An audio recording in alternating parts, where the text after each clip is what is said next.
Hindi ito sinasabi ng direkta. Walang taong hayagang magsasabi na hindi ka mahalaga sa akin.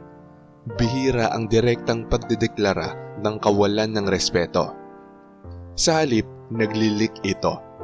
Naglilik sa pamamagitan ng timing, sa pagkawala na tinatago sa salitang busy, sa init ng pakikitungo na lumalabas lang kapag convenient. Ramdam mo ito sa mga reply na dumarating ng late para ipaalala sa iyo na hindi pareho ang urgency nyo.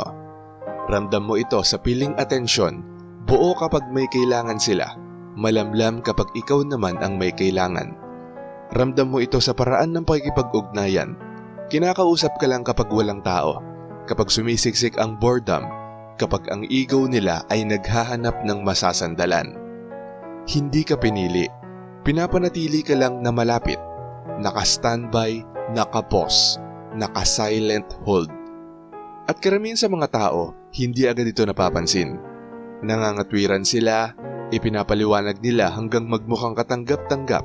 Nagkikwento sila sa sarili nila ng mga dahilan para palambutin ang katotohanan. Pero hindi ganoon ang mga introvert. At narito ang unang twist na hindi inaasahan ng karamihan. Napapansin nila ito agad.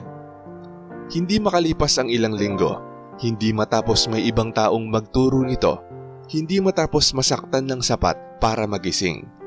Agad-agad nila itong napapansin. Hindi lang sila nagre-react. Dahil ang mga introvert ay hindi sumasabog kapag minamaliit. Hindi sila humihingi ng linaw sa mga taong nakikinabang sa kalabuan. Hindi sila nagkukunwaring desperado sa emosyon para patunayan na mahalaga sila. Sa halip, may ginagawa silang mas nakakabahala. Binabago nila ang realidad. Tahimik, panloob, at walang hinihinging pahintulot.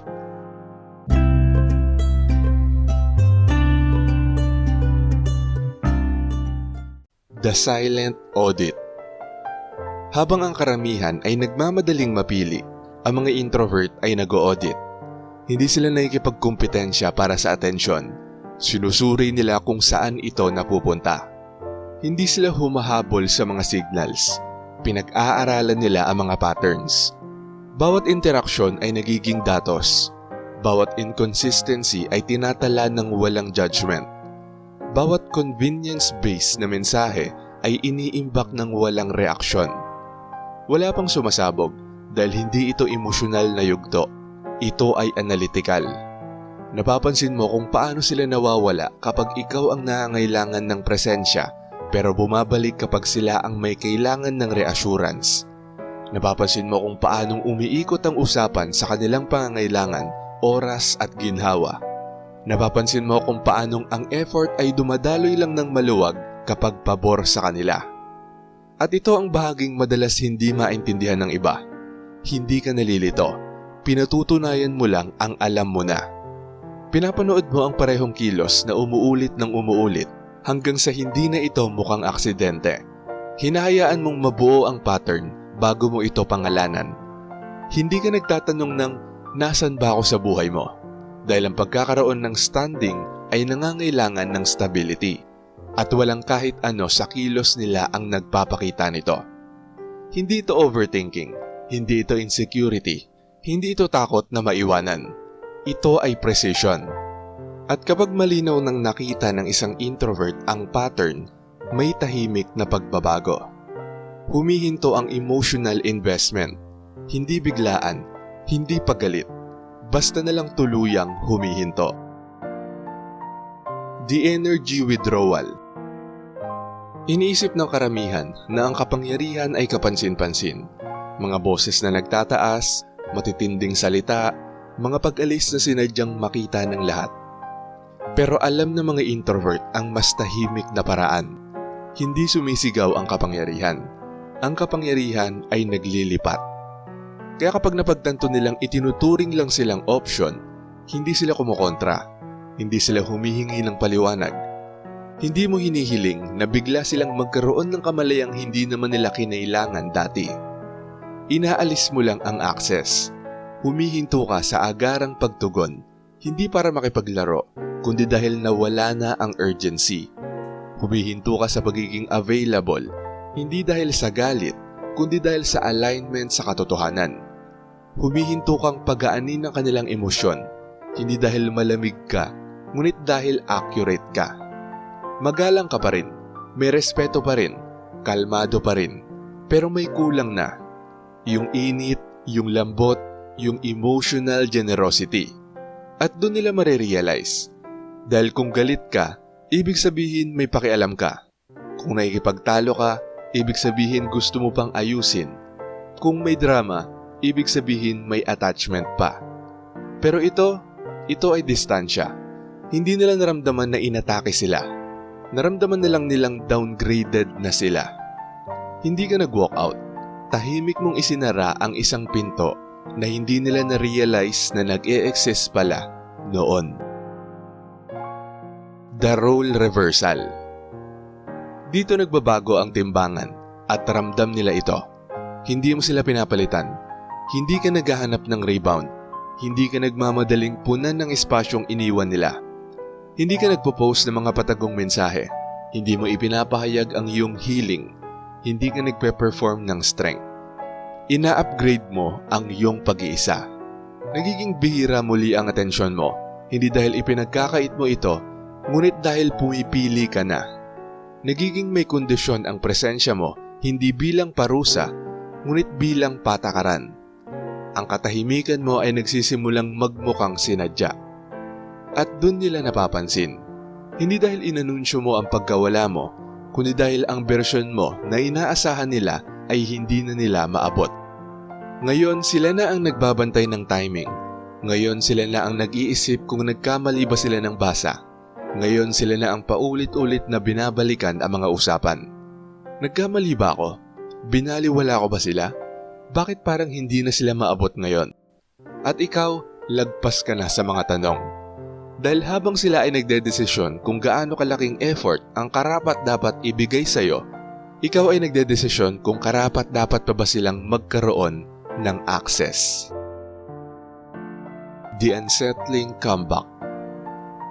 Bumabalik sila ng kaswal, parang walang nagbago, parang walang distansyang nabuo, parang hindi mo napansin ang imbalance.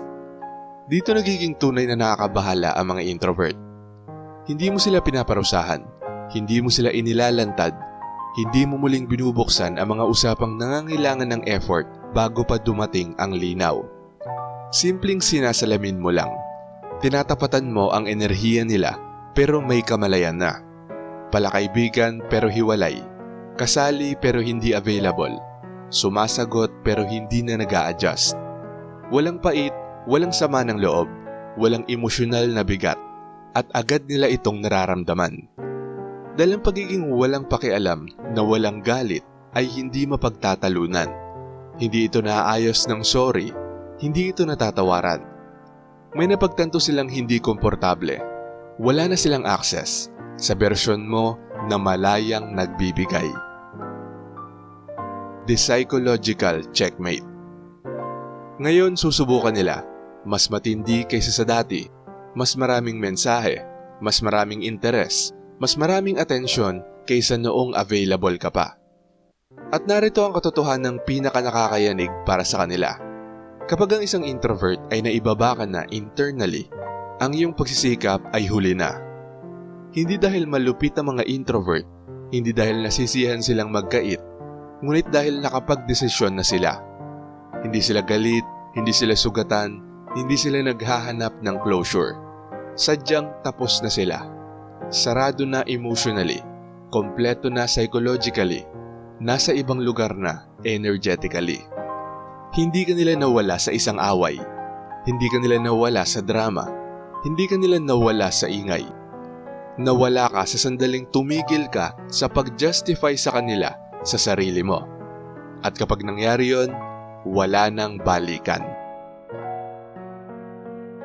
Ang mga introvert ay hindi nakikipaglaban para sa atensyon. Inaalis nila ang sarili nila sa mga cheap na sistema.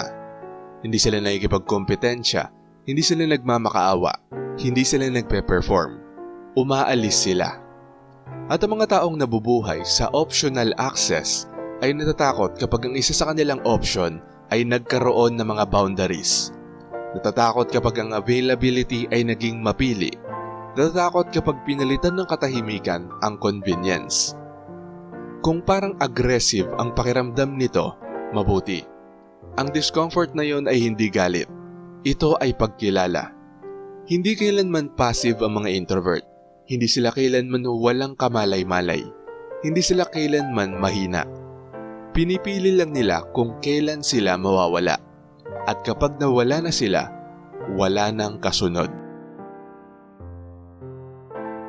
Shoutout sa mga nanood at nag-comment sa bagong upload na to. Shoutout kay Noli Bangkailan. Sabi niya, tama lahat ang sinasabi mo, idol. Bilang introvert, hindi ko binibigyan ng halaga ang mga makamundong bagay o mga walang kwentang tao na puro reklamo lang ang alam. Ang pinaka-importante sa akin ay yung paniniwala ko sa taas para ligtas ako sa kabilang buhay. Hindi ibig sabihin na wala akong pake. Mas nakapokus kasi ako sa sarili ko kung paano ko itutuwid yung pagkakamali ko, hindi yung pagkakamali ng iba. Kasi alam ko may kanya-kanya tayong strategy kung paano manalo sa buhay na walang inaapakang tao. Ang gusto kasi ng Diyos ay mahalin natin ang ating kapwa na parang ating sarili.